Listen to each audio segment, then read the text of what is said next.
ഷൂട്ടിന് പോവാ, ചിന്നേച്ചിയുടെ വീട്ടിലിരിക്കണം. അങ്ങനെ സൺഡേ ആയിട്ട് ഇന്നൊരു എൻഗേജ്മെൻറ്റ് ഷൂട്ടൊക്കെ കഴിഞ്ഞിട്ട് ഒരു ഈവനിങ് സമയമായപ്പോഴത്തേക്ക് ശ്രീകുട്ടനെ ഏട്ടൻ്റെ ഒരു ഫ്രണ്ടിൻ്റെ വീട്ടിലാക്കിയിട്ട് ഞങ്ങൾ ഷോപ്പിങ്ങിന് ഇറങ്ങിയതാണ്. ഇന്നത്തെ ഷോപ്പിംഗ് ശ്രീകുട്ടന് വേണ്ടി മാത്രമുള്ളതാണ്.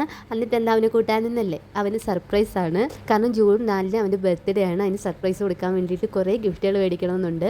അങ്ങനെ ഞങ്ങൾ ഇറങ്ങിയതാണ്. അവന് കൂളിംഗ് ഗ്ലാസ്, ക്യാപ്പ്, പിന്നെ അവന് ഇഷ്ടപ്പെട്ട കളർ ക്ലേ, അങ്ങനെ കുറേ സാധനങ്ങൾ മേടിച്ചിട്ടുണ്ടായിരുന്നു. എനിക്ക് ഗിഫ്റ്റ് എല്ലാം ശ്രീകുട്ടന് കൊടുക്കുമ്പോൾ അവൻ്റെ റിയാക്ഷൻ എന്തായിരിക്കും അല്ലേ ചേട്ടാ? എനിക്ക് ഭയങ്കര സന്തോഷം.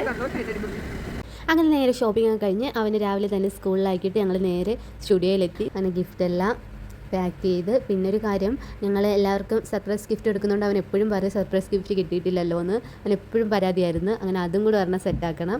അങ്ങനെ അതിന് വേണ്ടിയിട്ട് ചോക്ലേറ്റ് ഒക്കെ മേടിച്ച് ഏട്ടൻ അത് സെറ്റാക്കി.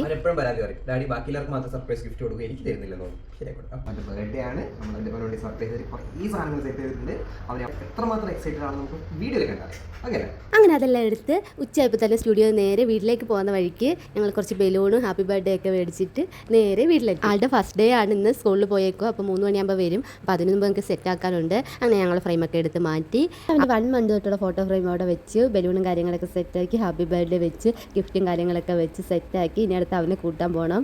ജൂൺ 4 ബർത്ത്ഡേ വരുന്നത്. ഞങ്ങൾ ഗിഫ്റ്റും കാര്യങ്ങളൊക്കെ കൊടുക്കുന്നത് 3 4 ഞങ്ങൾ ഇവിടെ നാട്ടിൽ കാണത്തില്ല. ഞങ്ങൾ ബാംഗ്ലൂർ സ്നോ ഫാൻറ്റസിൽ പോകാൻ വേണ്ടിയിട്ട് ഒരു പ്ലാൻ ഇട്ടിട്ടുണ്ട്. അതും ഒരു സർപ്രൈസാണ്. ഇഷ്ടപ്പെട്ട സാധനങ്ങളൊക്കെ ഉണ്ട് ഇതിനകത്ത്.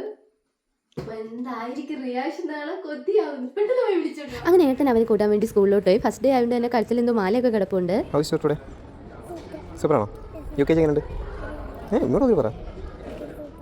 അങ്ങനെ അവനെ കൂട്ടിയിട്ട് നേരെ വീട്ടിലേക്ക് വന്നു. സത്യം പറഞ്ഞാൽ അവൻ നല്ല സർപ്രൈസ് ആവുമെന്ന് ഞങ്ങൾക്കറിയാം. കാരണം ഞങ്ങൾ ബർത്ത്ഡേയുടെ കാര്യം ഒന്നും പറഞ്ഞിട്ടില്ല. ബർത്ത്ഡേ ഉടനെ ഉണ്ടെന്നോ ബർത്ത്ഡേ മാസമാണെന്നോ ഒന്നും അവൻ അറിയത്തില്ല. അതുകൊണ്ട് തന്നെ ഒരു ഷൂട്ട് പോലും ഞങ്ങൾ എടുക്കാത്തതുകൊണ്ട് തന്നെ അവന് നല്ല സർപ്രൈസ് ആവും. ഡോർ അടച്ചിട്ടിരുന്നതാണ്. അയാൾ തന്നെയാണ് ഡോർ തുറന്ന് കയറി വന്നത്. അങ്ങനെ കയറി വന്നപ്പോൾ ബബിൾസ് ഒക്കെ സെറ്റാക്കി വെച്ചിട്ടുണ്ടായിരുന്നു.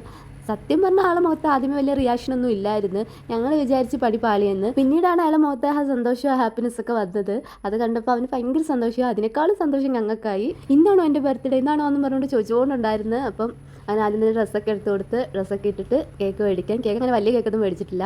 ഞാൻ ഡ്രീം കേക്കാണ് മേടിച്ചത്. എന്തൊക്കെ ഗിഫ്റ്റ് കിട്ടിയാ നോക്കാം. ഏതാ പൊട്ടിക്കുന്നേ? ഓരോ സാധനത്തിലും പെട്ടെന്ന് പൊട്ടിച്ച് നോക്കുന്നുണ്ടായിരുന്നു. എന്താണെന്ന് അറിയാനുള്ള ഒരു ആകാംക്ഷ ഉണ്ടായിരുന്നു. പിന്നെ അവനിത് ഭയങ്കര സന്തോഷമാവുമെന്ന് ഞങ്ങൾക്ക് അറിയാം. കാരണം അവൻ വണ്ടിയിൽ പോകുമ്പോഴോ കിടന്ന് ഉറങ്ങുമ്പോഴോ എന്തെങ്കിലും ഒരു കുപ്പിയുടെ അടപ്പാണെങ്കിൽ തന്നെ പിടിച്ചുകൊണ്ട് കിടന്ന് ഉറങ്ങിയിട്ട് അത് കയ്യിൽ നിന്ന് വീണാൽ നമ്മളത് എടുത്ത് വെച്ചിട്ട് പിറ്റേന്നത് കൊടുക്കുമ്പം അവനെയും എടുത്ത് വെച്ചോ ഡാഡി മമ്മി ഇത് എടുത്ത് വെച്ചോ എന്ന് പറഞ്ഞാൽ അവന് ഭയങ്കര സന്തോഷമാണ്. അതുകൊണ്ട് തന്നെ ഇതിൻ്റെ കാര്യം പിന്നെ പറയണ്ടല്ലോ.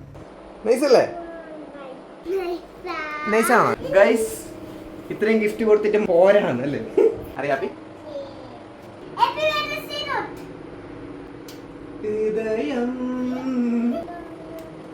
ഗിഫ്റ്റ് പോരാണ്. കേക്ക് വേണം. അങ്ങനെ ഗിഫ്റ്റ് എല്ലാം പൊട്ടിച്ച് നോക്കിയിട്ട് ഇത് മാത്രം മതിയോ കേക്ക് വേണ്ടതെന്ന് ചോദിച്ചപ്പോൾ ആൾ കേക്ക് വേണമെന്ന് പറഞ്ഞു. അവന് കേക്ക് മുറിക്കാൻ ഭയങ്കര ഇഷ്ടമാണ്. അങ്ങനെ ഞങ്ങൾ അതും സർപ്രൈസ് ആയിട്ട് എടുത്ത് കൊടുത്ത് അതും അവന് ഭയങ്കര ഹാപ്പിയായി. അങ്ങനെ കേക്കൊക്കെ മുറിച്ച് ഞങ്ങൾ പിന്നെ അടുത്ത പ്ലാൻ ഞങ്ങൾ ഷൂട്ട് ചെയ്തില്ലായിരുന്നു. അവനെ അറിയിക്കേണ്ടതെന്നായിരുന്നു. ഞങ്ങൾ ഷൂട്ടും ചെയ്തിട്ടില്ല. അപ്പോൾ അതും തലേന്നാണ് ചെയ്യുന്നത്. അങ്ങനെ ഞങ്ങളുടെ വീട്ടിൽ നിന്ന് തന്നെ ഫോട്ടോസും കാര്യങ്ങളൊക്കെ എടുത്തിട്ട് നേരെ പാക്കപ്പ് പറഞ്ഞു. സത്യം പറഞ്ഞാൽ ഞങ്ങൾ ഫോട്ടോ എടുക്കാൻ പോകുമ്പോൾ ഞങ്ങൾക്ക് പാക്കപ്പ് പറയുമ്പോൾ സ്റ്റാൻഡും കാര്യങ്ങളൊക്കെ എടുത്തൊക്കെ ഞങ്ങൾക്ക് രണ്ടുപേർക്കും ഭയങ്കര മടിയാണ്. അങ്ങനെ ഞാൻ അവിടെ നൈസായിട്ട് അങ്ങ് മുങ്ങി. ഏട്ടൻ പിന്നെ അതിന് സ്റ്റാൻഡും കാര്യങ്ങളൊക്കെ എടുത്ത് വന്നു. ഞങ്ങൾക്ക് നാളെ ഞങ്ങൾക്ക് നല്ല ട്രിപ്പുണ്ട്. അങ്ങനെ അതിന് പോകണം. ആ ട്രിപ്പ് അവന് നല്ല ഹാപ്പി ആവുമെന്ന് ഞങ്ങൾക്കറിയാം. കാരണം അവൻ കുറേ നാളുകൊണ്ട് പറയുന്നത് സ്നോ അവന് ഭയങ്കര ഇഷ്ടമാണ്. അങ്ങനെ സ്നോ വേൾഡിൽ പോകണം, മണാലിക്ക് പോകണം എന്നൊക്കെ പറഞ്ഞ് കുറേ പറയുന്നുണ്ടായിരുന്നു. ഞങ്ങളെ ജോലിയും തിരക്കും വെച്ചിട്ട് ഞങ്ങൾക്ക് പോകാൻ പറ്റിയിട്ടില്ല. അങ്ങനെ ചെറിയൊരു മണാലിയായ അങ്ങോട്ട് വിടണമെന്ന് ഞങ്ങൾക്ക് ആഗ്രഹമുണ്ട്. അങ്ങനെ അപ്പോൾ ഓക്കെ, ടാറ്റ ബൈ ബൈ. സ്നോബലിൻ്റെ വിശേഷങ്ങളുമായി അടുത്ത വീഡിയോയിൽ കാണാം. അവൻ എന്തായാലും സന്തോഷമാവും ഹാപ്പിയാവും, അവൻ എങ്ങനെയാണ് അവൻ്റെ റിയാക്ഷൻ എന്നൊക്കെ അറിയാൻ അടുത്ത വീഡിയോ കണ്ടു. അപ്പം ലെറ്റ്സ് ഗോ പാക്കപ്പ്. ഞാൻ കുട്ടിയുടെ അമ്മയാണ്. ഞങ്ങൾ ഫോട്ടോ എടുക്കാൻ വന്നതാണ്. ഹലോ.